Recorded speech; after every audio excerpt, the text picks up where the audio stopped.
Hello everyone, अस्सलाम वालेकुम। आज की कहानी है आयशा की, जो कभी हार नहीं मानती थी। एक छोटे से गांव में आयशा नाम की एक गरीब लड़की रहती थी। उसके वालिद मजदूरी करते थे और माँ लोगों के घरों का काम करती थी। घर की हालत इतनी कमज़ोर थी कि 2 वक्त की रोटी भी मुश्किल से मिलती थी। लेकिन आयशा का एक बड़ा सपना था। वो पढ़ लिख कर अपने माँ बाप की ज़िंदगी बदलना चाहती थी। हर सुबह वो स्कूल जाती और शाम को माँ के काम में मिलकर हाथ बटाती। जब आयशा की पढ़ाई का वक्त होता, अक्सर करके बिजली चली जाती थी, इसलिए वो कभी दिए की रोशनी में और कभी दूर जल रही लाइट के नीचे बैठकर पढ़ाई करती। आयशा के लिए पढ़ाई करना आसान नहीं था। गरीबी और मुश्किलों के बाद भी वो अपनी पढ़ाई नहीं छोड़ी, ना ही उसने अपना सपना छोड़ा। कुछ दिन बीतने के बाद एक दिन आयशा के वालिद बीमार पड़ गए। घर की आमदनी लगभग बंद हो गई। आयशा ने सोचा कि शायद अब उसे पढ़ाई छोड़नी पड़े।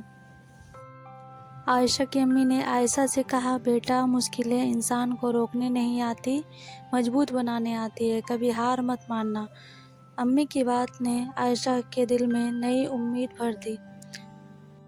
आयशा ने और ज़्यादा मेहनत शुरू कर दी। दिन में पढ़ाई और घर का काम, रात में देर तक रिवीजन। इसी तरह दिन बीतते चले गए और आखिरकार आयशा के एग्ज़ाम का दिन आ गया। आयशा जब स्कूल जा रही थी तो उसे घबराहट हो रही थी कि एग्ज़ाम कैसा जाएगा, बट कहीं ना कहीं उसे उम्मीद भी थी कि मेरा एग्ज़ाम हमेशा अच्छा ही जाता है। आयशा पूरे हौसले के साथ पेपर दी। कुछ हफ्तों बाद आयशा का रिजल्ट आया। पूरा गांव हैरान रह गया। आयशा ने सिर्फ पास ही नहीं किया बल्कि पूरे ज़िले में टॉप किया। जिन लोगों ने उसका कभी मजाक उड़ाया था, आज वही उसकी तारीफ कर रहे थे। स्टेज पर अवार्ड लेते वक्त आयशा की आंखों में आंसू आ गए। उसने सबसे पहले अपनी माँ और वालिद का शुक्रिया अदा किया और कहा, मैं आज जो भी हूँ अपने माँ बाप की दुआओं और अपनी मेहनत की वजह से हूँ।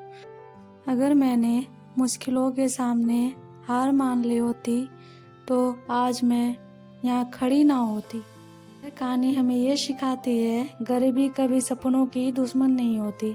असली ताकत मेहनत, हिम्मत और हौसले में होती है, जो इंसान को मुश्किलों के सामने हार नहीं मानने देती। अल्लाह के करम से वो एक दिन ज़रूर कामयाब होते हैं जो अपनी माँ बाप की दुआ लेते हैं और सब्र शुक्र के साथ अपनी ज़िंदगी गुजारते हैं। अल्लाह उसके लिए रास्ता खुद आसान कर देता है। मेरी स्टोरी वीडियो अगर पसंद आया आप सबको तो please like share subscribe my channel friend. फिर मिलेंगे इंशाल्लाह।